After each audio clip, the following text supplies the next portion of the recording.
Hello. Hello, everybody. Hopefully you can hear me and you can see me.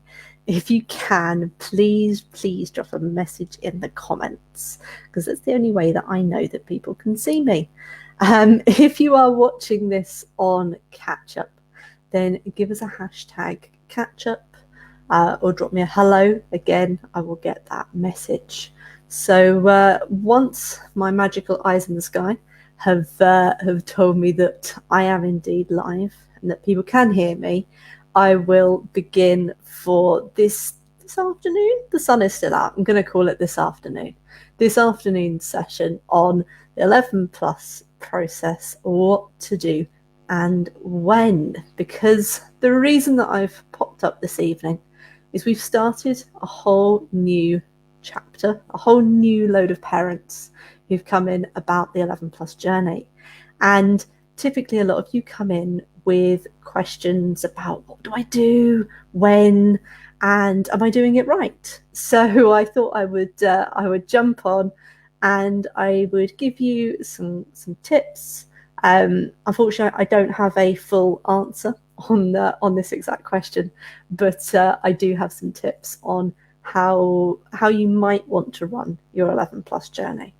Perfect. So someone tells me that they can hear me and see me. Thanks, everyone. So I think I'll be able to get started. As I said, if you are joining this on Catch Up, and I think there might be a number of you who will be, because this topic comes up quite a lot. And I know I'll be popping it in the comments to some of you as you ask questions a little bit later. Then do let me know that you're watching it. Give me a hello or a catch up or some kind of comment, just a thumbs up, and then I know you've watched it. So let's begin. Firstly, a little bit about who I am and why I'm here. So my name is Gemma Zoe Smith. I am the director of a tuition agency, which is called the Education Hotel. And I myself took the 11 plus a long while ago, but I went to Chelmsford County High School for Girls. And from there, I went on to Oxford University. I returned to Oxford to train as a teacher. My first degree was in biochemistry. And then I went and set up my business. So I've got the experience from 11 plus from when I did it. And I remember what kind of process it was. I come from a family who hadn't ever done grammar schools. So we definitely, I was the first to go, and indeed hadn't done universities. So I was also the first to go there. So really we were kind of going through it for the first time, didn't have any of these groups. So really we're a little bit in the dark. And it's part of the reason why I like to come on and I like to speak to people on Facebook, and I like to run these sessions because I really wish that my parents had had this kind of help when I was going through my 11 plus, because it might have been a little bit less stressful.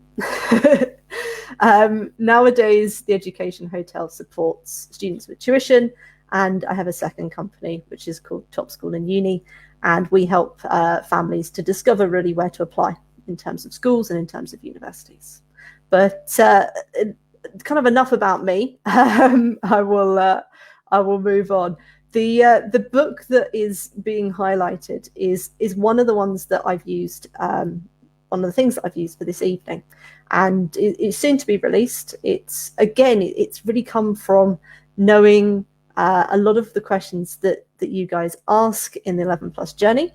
And I've actually worked with the lady who runs 11 plus journey, which is Saba, who runs this wonderful group, and she's given a lot of tips in this 11 plus success planner. So a lot of this stuff comes from our joint work. She's also releasing a couple of other planners, which I'll talk about a little bit later. But this one is more about kind of how, as a parent, do you help guide your child through the 11 plus years. So I'm going to start with this big statement that there is no one way to tackle the 11 plus. There's no one way to tackle the GCSEs, to tackle your accounting exams, to tackle your university degree, because we are all different people. So no matter how many times people say, oh, this is the way to do it, or a tutor says, I've got the best way to do it. Ultimately, there is no one way. And I think most tutors will agree with me, because there is also no one starting point. You might have a child who has been very, very against doing the grammar school exams, and then suddenly, with a couple of months ago, they might say, actually, I want to give it a go. And you might decide that you're going to do it. You might have moved into the area, or you might be moving into an area that has 11 plus exams. And this might be completely new to you. If so, let us know. We're always here to help. Your child might start off very keen and might become less and less and less keen about those exams. And this is something that I do get a lot of feedback from parents, because ultimately, as it comes up to 11 plus, we do get a bit less keen about doing these. And really, it is an expectation that your child will at some point say, I don't want to do these exams. But if your child's saying that over and over again, and they're becoming upset and they're becoming stressed about it, you might reconsider, or you might consider maybe changing a little bit, doing it a different way. Likewise, they might start off ambivalent, and then suddenly they see the grammar school and they're actually really enthusiastic. They would really want to go. So I start off with this disclaimer that there is no one way to tackle 11 plus exam. The questions that get answered on the 11 plus journey are opinions, and they always will be opinions, that there's kind of no one way. So it really is up to you as a parent as to how you will tackle. You might decide to do it yourself. You might decide to engage tutors. You might decide that you're going to use a specific type of book. You might decide that you are going to do it all online. Ultimately, it is about your way of tackling it. But what I am going to do this evening is I am going to talk through some things that you might want to consider to be able to support. Now, there are some things that I have found that are common to a lot of those successful 11 plus students. They are all motivated. Even if that motivation waxes and wanes, ultimately the child is invested. The second is that they're a team. So we don't have, I say this when I take on new students, that the tutor, the child, and the student need to be aiming for the same goal. And it's fine if your child might decide, actually, I'm feeling a bit tired today and I'm not really focusing today. But if that goes on for a really long time and they're really not putting a lot of effort in and they're really not invested, that's when it needs to have a conversation from the team, because you are a team. And ultimately, if you think of this a little bit like sports, you are the coaches, and tutors are the coaches, and that there needs to be a team around this player, this student. So make sure that you are all on the same page and you're aiming for the same goal. And that goal or plan doesn't stop and start. So again, typically I will take students, I take students on for highly competitive independent schools with academic scholarships, and I take students on for grammar schools. I take students on from the UK, ones that are moving to the UK, but ultimately they will come to me, or they will come and we will work out a plan. And there will always be tweaks to that plan. So I'm not saying you need to sit down and commit yourself to doing 3 hours a week of tuition, or 3 hours a week, of focused 11 plus for 2 years, because that's not a plan that's feasible. You're going to tweak it, you're going to change it, but the goal or the plan stays the same. There isn't a point where you go, I think I'm going to do it. Nope, we're not going to do it. Nope, now we are. Oh, now we're not sure. Because that just confuses a child. So ultimately, if you've got this goal, you've got this plan, and they're invested and you're all working as a team, keep going for that plan. The child feels supported. They're aware of what the plan is and they know why they're doing certain things, even if they don't agree with it. and this is, I've put in brackets here, again, there is no one way to do this, because ultimately there is always going to be a point where there's pushback. And that is often in a holiday, and often when it's nice and sunny outside, or maybe it's snowed, and your child would much rather be outside than inside doing their 11 plus work. Even if they are really motivated, they're aware of what that plan is, they know why they're doing it, they're still not going to want to do it at certain points. And ultimately that comes down to your parenting style as to where you decide to push and where you decide to lay back, because it's your child, right? I can't tell you how to make that decision, because you know them best. And some children will do much better if a more relaxed approach is taken. And maybe nearer Christmas, there's less tuition, or there's less focus on the 11 plus, and maybe in other points there are. Other children will definitely benefit from having a more solid plan, something that is very routine, that they do every week. But ultimately it's your child. So again, it's about making them feel supported, making them be aware, and making them know why that they are doing those things. And again, the what to do with pushback, it's your child, it's your family. The other thing that I find that is common to all of my successful 11 plus students is that they don't wing it. So often I get approached by students who are looking for support with only a few weeks notice maybe, or they're coming up to the 11 plus and they've decided they're going to swap tutor, and I will always do it with a warning, and sometimes I won't do it at all. We're not miracle workers, tutors, so you can't not do any preparation and then put your child in front of a tutor, or indeed in front of books, or indeed in front of online programs, and expect that they will suddenly be able to do it.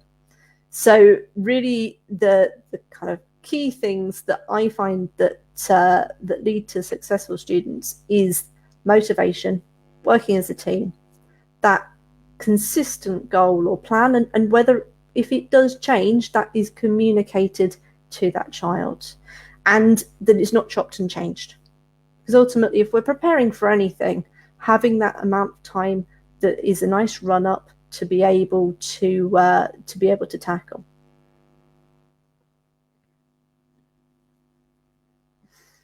So the first thing that I think is useful to kind of get on the table is there are two very different spectrums of 11 plus parent, and you probably sit somewhere between these two.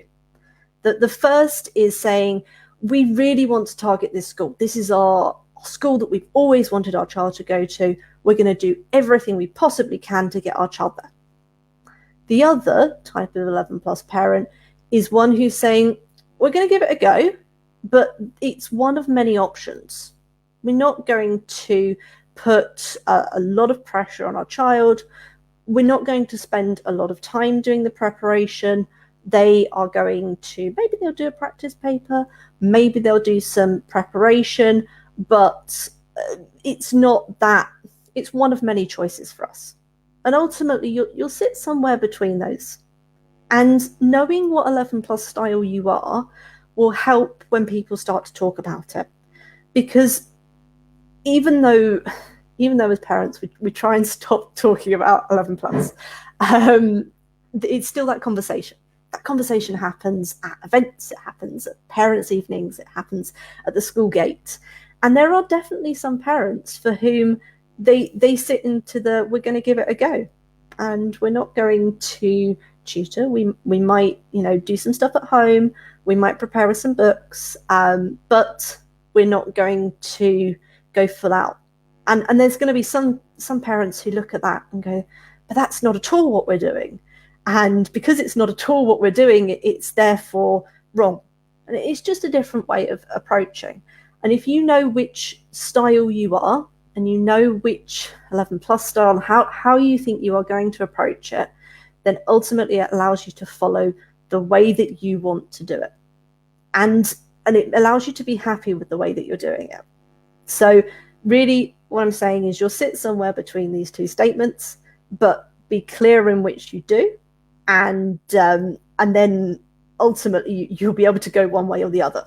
If you are standing there at Parents Gate and everybody else is talking about how they're doing group tuition for 4 days a week, and you're thinking, I don't do any of that, but you know that you also are seeing the target school as one of many, then it will be easier to not feel like you're almost missing out on that. Step 2 is to take your child and your circumstances into consideration. So if your child is doing loads of sport, loads of music, you've got elderly relatives, and you work long hours, then your plan's going to look very different to somebody who doesn't have any extracurricular activities and whose parents are clued up about 11 plus. So they maybe took the 11 plus themselves, or there has been a sibling that's gone through 11 plus. They know what they're doing and they're happy to tackle it themselves. Those two plans are very different, even if the goals are the same. Other things to consider, things like finances, because that will change how you decide to prepare. Time. How much time have you got to put into it? How much time do you want to put into it? And other school applications. If you are looking to take multiple 11 plus exams, so you're looking at multiple grammars, multiple catchments, multiple schools that maybe one is in catchment, one you're not in catchment, or you're looking at ones that don't have catchment, then that is something that you want to be aware of. Likewise, if you are preparing for grammars and then you're preparing for independence, those come at different times and therefore different circumstances and different things to consider. Okay, I'm going to have a quick look down the comments because I know that there's some people who've been writing them. So we can prepare without tuition as well. Many people do. I agree. I would say yes. Make sure that you are organised. You've got the syllabus. You've got topics. You've got kind of practice. For that person that has asked about the syllabus, I know that I do. I'm pretty sure quite a lot of tuition agencies do. We write down kind of checklists. I'm happy to send you through a checklist. Not a problem. So again, do ask, because the 11 plus journey has quite a lot of those resources. All right. Step number 3 is all about getting clued up. So this is really for somebody who's just approaching the 11 plus journey. You're thinking, okay, I've got what kind of 11 plus parent I am. I know what I'm doing in terms of how much constraints I've got, whether my child's got sport or music, or I've got the kind of this working hours to work around. Make sure you get clued up. So know your target school or schools, but beware that they might change the exam board that they use. So the kind of main exam boards, something like GL, we get CSSE, which sits in Essex, we get CEM, and then some schools sit their own papers. Be aware that there will be catchment policies. Again, it's very specific on schools, and stage 2 exams. So some of our students who have been studying with, or kind of their parents have been along with the 11 plus journey, are recently just about to sit their second stage exams. So if you are tuning in, good luck. Beware, as I said, schools will change. Sometimes they might change between CEM and GL. And sometimes they do that a little bit later than you would expect. So do try and get yourself on a mailing list, or make sure that you are regularly checking so that you're aware.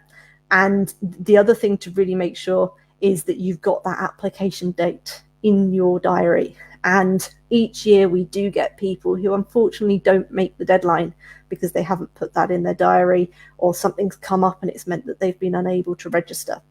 There are very, very few points where if you haven't registered in advance, you haven't met the application deadline, you will still be able to do the exam. They are quite strict with those cutoffs. As I said, if you're wanting to do independent and grammar, be aware there'll be different question styles. There's also different dates that you need to apply by. And if you're doing second stages, the first stages are typically a multiple choice. The second stages are typically a open style, so written. So make sure that you know for your target school, what does that mean? Does it mean that you're doing all four? So you're doing English, math, verbal and non-verbal, or does your school actually only test for English and math? In which case there's no point preparing for the verbal and non-verbal parts. So do make sure that you have got this kind of almost a file of facts, this idea of what you've got for your target school or your target schools, dependent.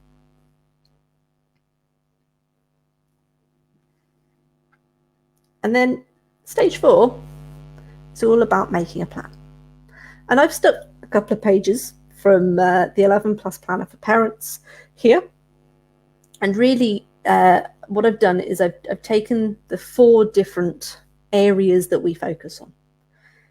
Learning. And it is odd that because we're taking these exams, almost a lot of parents think that revision is the only thing that's needed. But the 11 Plus exam assumes that a child will have covered more than they will have covered by the time they sit the exam.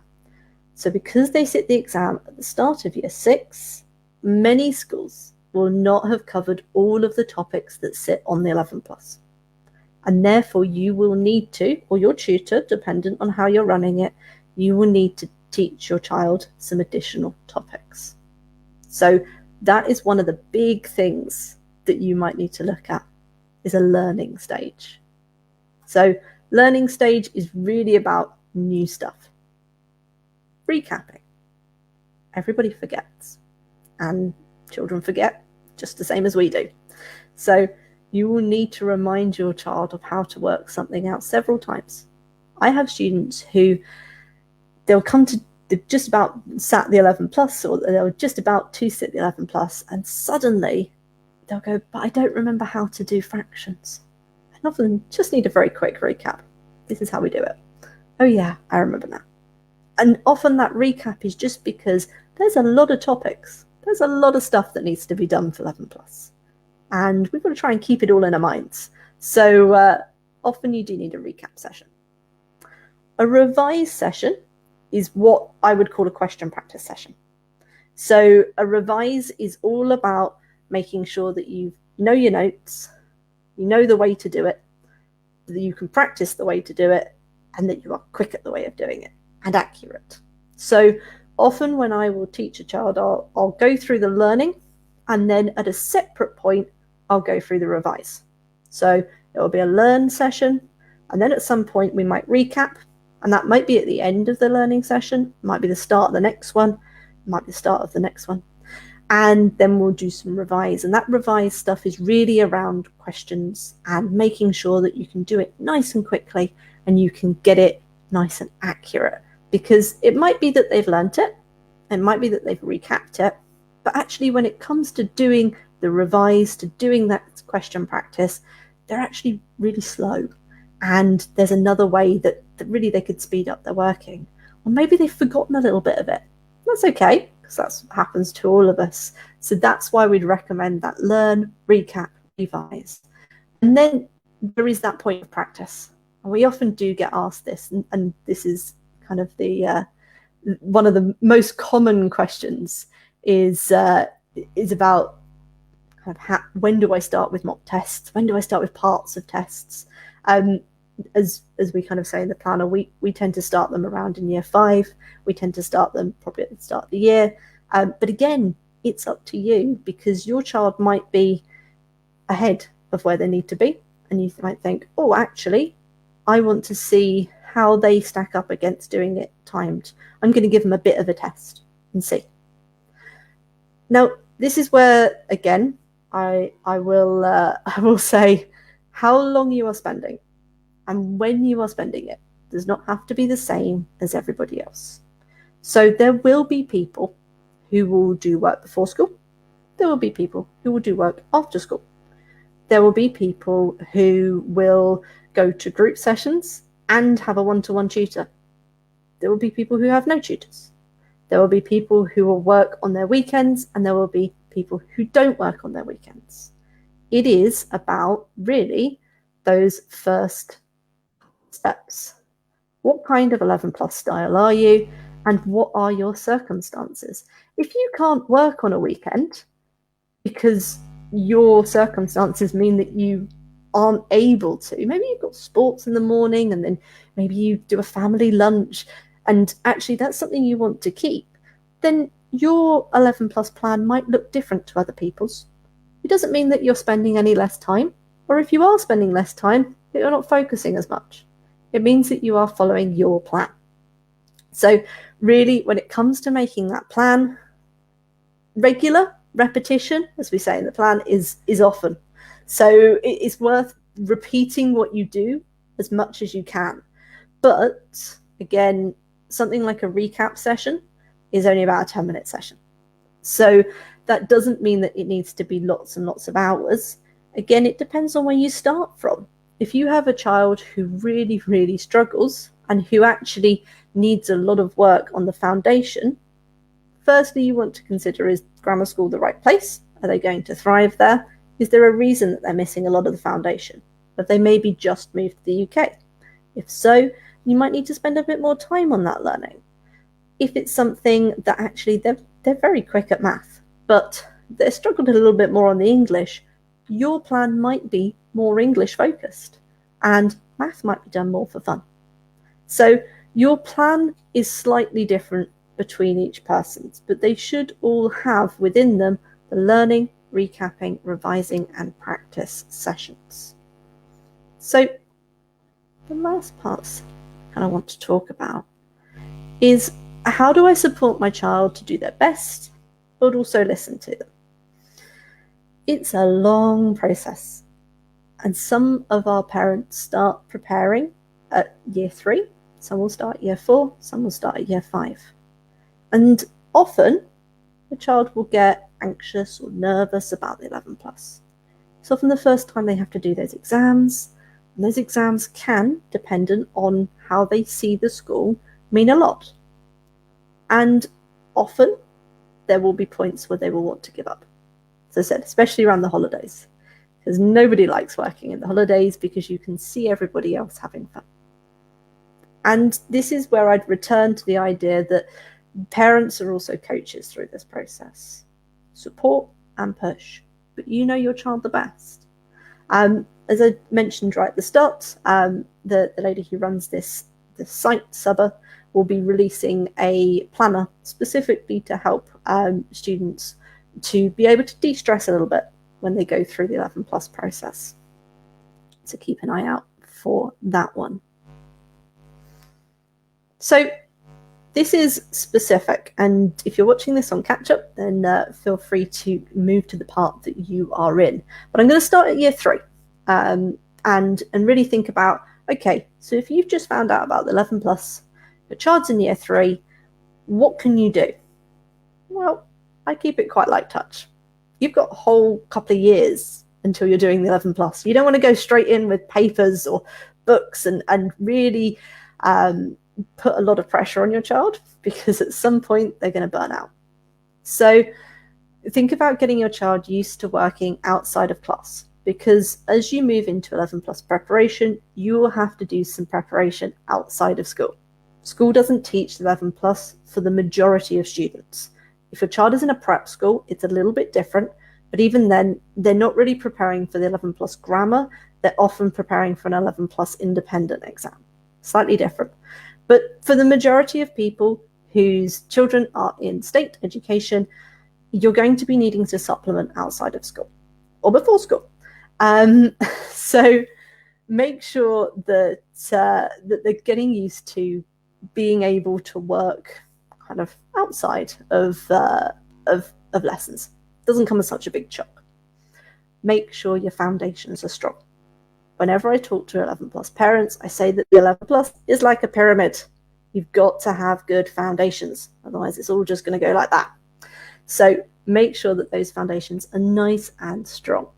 Those foundations are things like numeracy, being able to tell the time, doing times tables, having a good vocab, and being used to coming across new words. grammar and spelling rules. Make sure that spelling rules are reinforced, grammar rules are reinforced, and read. Get your child into reading. If they are a reluctant reader, work with them on things like nonfiction, work with them on being able to make words fun, even if the actual reading part isn't, but also try and make sure that they are read to, so that they are picking up new vocab, they're picking up new grammar, they are picking up all of those skills that will be tested when it comes through to comprehension and compositions. And make sure that you're asking them questions about what they're reading too. And if you're in year 3, work out your plan. Know exactly what you're wanting to do when. If you are starting your thinking preparation in year 4, again, you're kind of thinking it depends on your target school, child's attitude, your attitude. That's all the stuff I've said before. But our recommendation, and again, personal recommendation, you might decide you're going to do it differently, but I'm going to give a personal recommendation, is to use this year to stretch. So for the first half of the year, really focus on foundations, making sure that they're really, really clear and really confident with everything they're doing in school. And then once they are feeling that confidence, make sure you stretch them a little bit. So more word-based problems. Often this isn't something that is done a lot of in math at school, and something that you really can help with at home, or a tutor can help with, is making sure they're getting used to those word-based problems. Introduce more complex reading texts, introducing more complex vocabulary, introducing possibly some verbal reasoning if it is something that your target school requires. So really stretching the knowledge, because as I've said, 11 plus requires your child to be ahead of where they are expected to be at that point. So that means that they aren't expected to have just done up until the end of year 5. There are also year 6 topics in the 11 plus. So by being able to get a little bit ahead in year 4 and really confident with those foundations and a little bit stretched, not only is your child doing well in their class and feeling like they're very confident, feeling like they can do it, they're also getting a little bit ahead, which can always be helpful. And then if you've worked in year 4 and year 4, you've done that, you've stretched, year 5 is all about the tricky topics. So as I said, 11 plus has those slightly trickier topics, the kind of bits that aren't covered in year 5, or the bits that maybe your child's been exposed to before, but they struggled with. And typically, for the majority of my students, that's about 20% of the topics. Could be more, could be less. Again, it's up to your child. But as you start to go through year 5, this is the point where it becomes a little bit more exam focused. Start building in practice against the clock. We start looking at 10-minute tests. We start looking at sections of exam papers. We don't really do whole papers quite at that point. We tend to leave our whole papers a little bit later in the year. We tend to start ours probably around February, Easter time, I think. But what we will do is we will take sections of papers. So we will take a comprehension, or we will take a bond, because bond papers are typically a little bit shorter. But we'll start with something like a 10-minute. And really what we're doing at that point is we're looking at exam technique. So most of the learning is done. The recapping, we know we're going to be doing that a lot, because our students are going to need to recap, because we all need to recap. But we're really focusing on that practicing, making sure that those techniques are really nice and tight, that the timing is there, that the accuracy is there. Now, you might be watching this and thinking, oh dear, I am in year 5 and I've only just come across the idea of 11 plus, and now I think I'm too late because I've not been looking since year 3. And that is not true at all. Many students start in year 5. So really don't worry about it. Again, though, focus on that pyramid. And this is a page from the book for the 11 plus planner. And again, it's all about foundation skills. So if you can ensure that those foundations are covered first, ideally in the summer, But if you've just come to us and you're thinking, okay, well, I've got September, get started on those foundation skills as soon as possible, and then stretch, and then exam focus. So really all you're doing is building that pyramid, but at a slightly later point. And ultimately, building that pyramid is something that it's not done over years. It can be done over months, but it depends on really how both how motivated your child and you are, but also in the amount of work that you put in.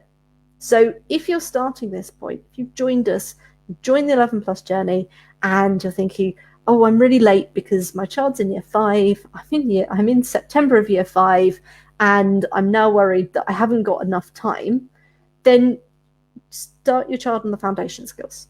So start them with the numeracy, start them with the times table, with the time. Are they strong at that?